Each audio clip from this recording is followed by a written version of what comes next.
Dera Darmawan, and in this video I just to explain about control unit operation, the orchestrator of the central processing unit. Number one is the nerve center. The control unit or CU act as the brain within the brain of a computer. It does not execute program instruction itself, rather it directs other parts of the system to do so.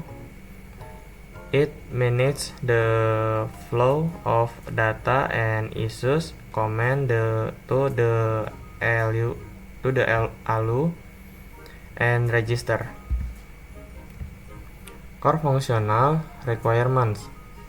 Number one is sequencing. The control unit determines the order in which microoperations are executed.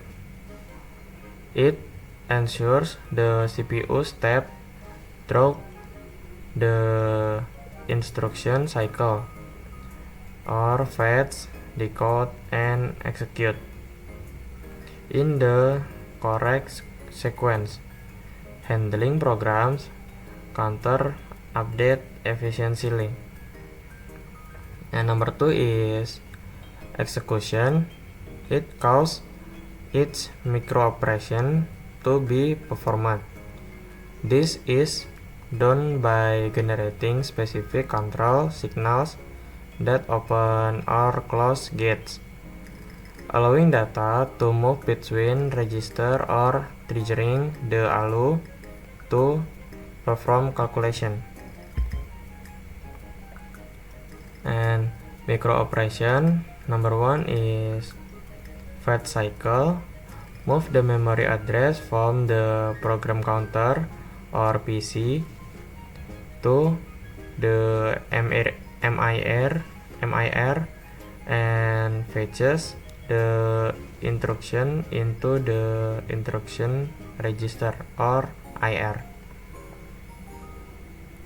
Number two is indirect cycle. If the instruction uses indirect addressing, the CU fetches the operands effective addresses from memory before executing. And number three is execute cycle. The actual operation at load is performed. The CU signal the ALU and register to process the data. Control signal input and output. To perform its job, the control unit requires specific input to determine the state of the system and produce output to control it. Input: clock or timing, instruction register or opcodes, flags or status, and control signal from the bus or interrupts. Output: signal within the CPU or register transfer, signal to the control bus or memory read or write, and signal to the ALU. And number three is mechanism. It acts as a complex logic in function mapping input to a set of Boolean outputs. The instruction cycles. Number one is fetch, read instruction from the memory, and number two is decode, interpret, opcode, and addressing. And number three is execute, perform the operating. And number four is check and process interrupts.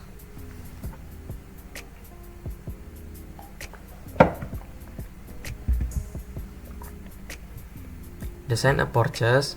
How about we build the logic that generate these signals?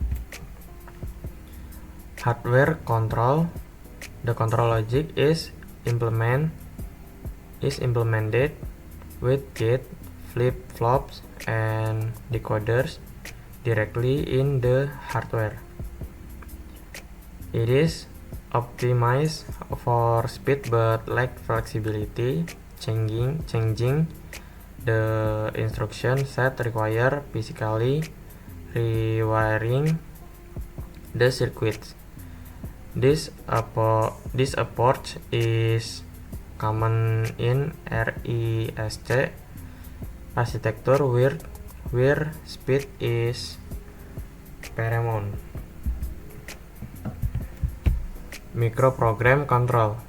Microprogram control uses a storage of micro-instruction effectively executing software to control hardware. Number 1 is control memory. Storage microprograms. Each machine instruction mapped to a sequence of micro instruction. Flexibility. New instruction can be added by simply reprogramming the control memory or firmware. Structure simpler to design and implement for complex instruction sets or CISC. Hardware versus microprogram. The hardware control the speed is fast combination logic. Microprogram control the speed is slower or micro access required. Hardware control flexibility is rigid, difficult to modify, and microprogrammed flexibility is flexible, easy to update. And hardware control is complexity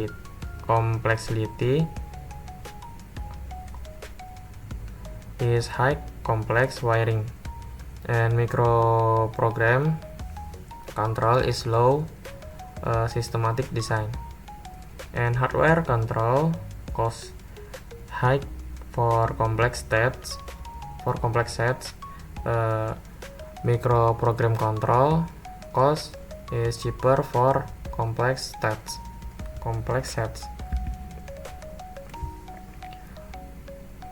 Complexity versus evolution. Logic computing is slowly up to CISC era and modern hybrid. Control unit logic density has increased exponentially, moving from simple discrete logic to complex hybrid micro-coded cores in modern CPUs.